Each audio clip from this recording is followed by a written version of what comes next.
बिस्मिल्लाहिर्रहमानिर्रहीम। आज का जो हमारा टॉपिक है, हम बात करेंगे डेंगू फीवर। आजकल डेंगू बहुत ज़्यादा हो चुका है। लाहौर में शहबाज शरीफ के दौर से ये शुरू हुआ था और आज तक चला आ रहा है। और बहुत से लोग इसमें पूछना चाह रहे हैं, यकीनन जानना चाह रहे हैं। किताबों में कुछ लिखा हुआ है, लेकिन जो मुसद्दक़ा और जो सीधा सीधा बातें हैं वो इस वीडियो में आपको बताएंगे, और इसका हल्का फुल्का जो इलाज आपके ज़रिए जो है घर में मुमकिन है वो भी आपको बताएंगे। सबसे पहले ये कि डेंगू एडीज इजिप्टी एक मच्छर का नाम है। इस मच्छर के जरिए जो है ये अफ्रीका से मुंतकिल हुआ, पाकिस्तान में फैला है। इसकी भी मादा मच्छर से फैलता है और ये मच्छर ज्यादातर डान टू डस्क यानी सुबह सवेरे और शाम के वक्त जो है निकलता है। तो इस मच्छर के काटने से जो है वो बुखार होता है, जिसकी कुछ अलामात मैं आपको बताता चलूं। सबसे पहले जो बुखार होता है वो बहुत ज्यादा यानी हाई ग्रेड फीवर होता है। हाई ग्रेड फीवर उस फीवर को कहते हैं जो 103 क्रॉस कर जाए। मेरी बात याद रखना, बहुत से लोग 103 को भी हाई ग्रेड फीवर कहते हैं, ऐसा नहीं है। 104 से हाई ग्रेड फीवर शुरू होता है। हाई ग्रेड फीवर होगा और उसके बाद टांगों में जितने भी वायरल फीवर है उनमें शदीद दर्द होता है।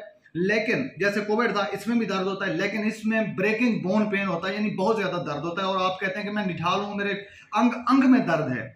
दूसरी बात, आंखों के पीछे एक शदीद दर्द होता है और हर वक्त सर पकड़ा हुआ होता है, शदीद सर दर्द और खासकर आंखों के पीछे दर्द।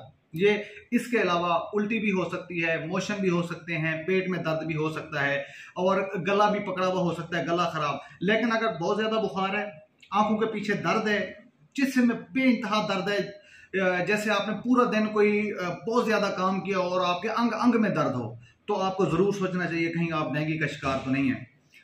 तो इसका मैं आपको बताता हूँ अलामात। इंशाल्लाह मैं इसकी पिक्चर भी अपलोड करूंगा, आप ज्यादा भी इसको देख लेना। इसके दौरान 2-3 तरह के फेजेस होते हैं। पहले फिब्राइल फीवर फेज होता है, जिसमें शदीद बुखार होता है 103 से 104।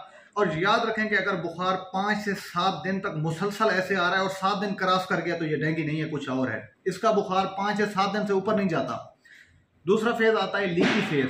लीकी फेज में ये होता है कि हमारे जो खून की शरियानें हैं इनमें से पानी निकलना शुरू हो जाता है। इसलिए हम लोग एक्सरे करके देखते हैं कहीं पे लंग्स में प्लूरल एफ्यूजन तो नहीं है, साइड से एक एक्सरे करना होता है, यानी फेफड़ों से पानी बाहर तो नहीं निकल आया। इस तरह पेट में दर्द अगर ज्यादा शुरू हो जाए तो हम अल्ट्रासाउंड करके देखते हैं कि कहीं पेट में पानी पड़ना तो नहीं शुरू हो गया। और ये बात याद रखेंगे, लीकी फेज बहुत खतरनाक हो सकता है। इसलिए आप लोगों को कहते हैं कि भाई जूसेस पियो, क्योंकि आपका पानी शरियानों से बाहर निकलना शुरू हो जाता है, आपका बीपी ड्रॉप होना शुरू हो जाता है। और इस वक्त पेशाब पे कड़ी नजर रखनी चाहिए, क्योंकि मैं गुर्दे से ताल्लुक रखता हूँ, तो गुर्दे फेल हो जाते हैं और यूरिन आउटपुट यानी पेशाब की जो आमद है वो खत्म हो जाती है, छोटा पेशाब आना बंद हो जाता है। इसके लिए जो हम डॉक्टर है सबसे पहले रिकमेंड करते हैं कि सीबीसी करवाएं। जब भी आपको इस तरह की अलामात हों तो सीबीसी करवाएं, यानी कंप्लीट ब्लड काउंट। ये छोटा सा टेस्ट होता है, 200-300 का हो जाएगा और आपको एक बड़े सानिया से बचा सकता है। सीबीसी में जो WBC है यानी खून के सफेद खुलिये या जो दिफाई फोर्स है ये बहुत कम हो जाती है। ये मैंने तो देखा है, 3 बीमारियां जो मैं जानता हूं उनमें कम होता है। टाइफाइड में कम होता है सीबीसी का TLC काउंट या जो दिफाई फोर्स है। दूसरा ये डेंगू में कम होता है और तीसरा ये कोरोना में भी कम होता है। लेकिन इसमें बाइसाइटोपिनिया होता है, यानी खून के दूसरे 2 ग्रुप कम होते हैं। जो खून को गाढ़ा रखने वाले खुलिये हैं, प्लेटलेट्स जिनको कहते हैं, हर बंदा आजकल इनके नाम से वाकिफ है, इनकी तादाद कम होना शुरू हो जाती है। इनकी नॉर्मल तादाद 1.5 लाख से 3.5 लाख है, लेकिन इस तरह के पेशेंट में पहले आपको 1,14,000 मिलेंगे, फिर कुछ दिन बाद 70,000 को 50,000। जब भी 50,000 से कम हो तो आपको दाखिल होना चाहिए। किसी भी वक्त आपके नाक से, मुंह से या पखाने वाली जगह से या किसी भी जख्म से ब्लीडिंग होना शुरू हो सकती है और आपके जिस्म के ऊपर जो है वो लाल लाल धब्बे बनना डार्क डार्क की तरह शुरू हो जाते हैं, जिसको हम पटीके या परपरे भी कहते हैं।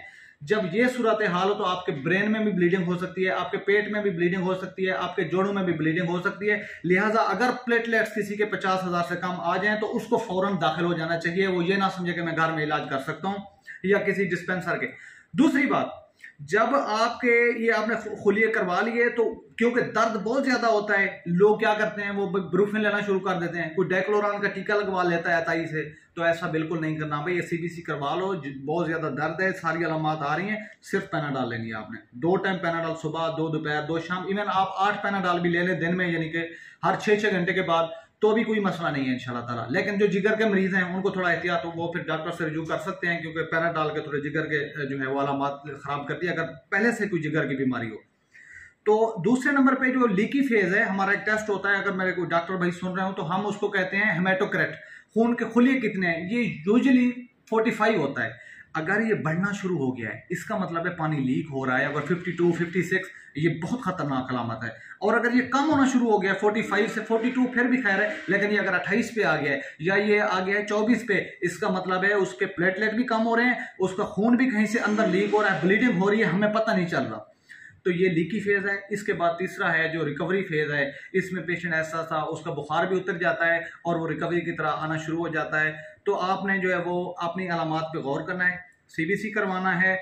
और इसके जो 2 मेन टेस्ट हैं, सीबीसी के बाद अगर शक हो, फिर भी आप शक में शक्की का शिकार हो, तो NS1 एंटीजन होती है। अगर अवलीन 5 दिन हो, अगर आपको बिल्कुल अभी फीवर शुरू हुआ है और आप अपनी सेहत के बारे में कॉन्शियस हैं, तो आप पहले 5 दिन में NS1 एंटीजन टेस्ट करवा सकते हैं। और अगर दिन ज्यादा हो गए हैं, लाइक 8 दिन हो गए, 7 दिन हो गए, 10 दिन हो गए, तो IgM एक एंटीबॉडी होती है सीरोलॉजी, इसकी किट भी कुछ मुल्कों में अवेलेबल है, लेकिन हमारे पास जितनी भी अच्छी लैब्स हैं वहां से IgM लेवल करवा लें। अगर इसका लेवल बढ़ा हुआ है तो आपको लामहला डेंगू है।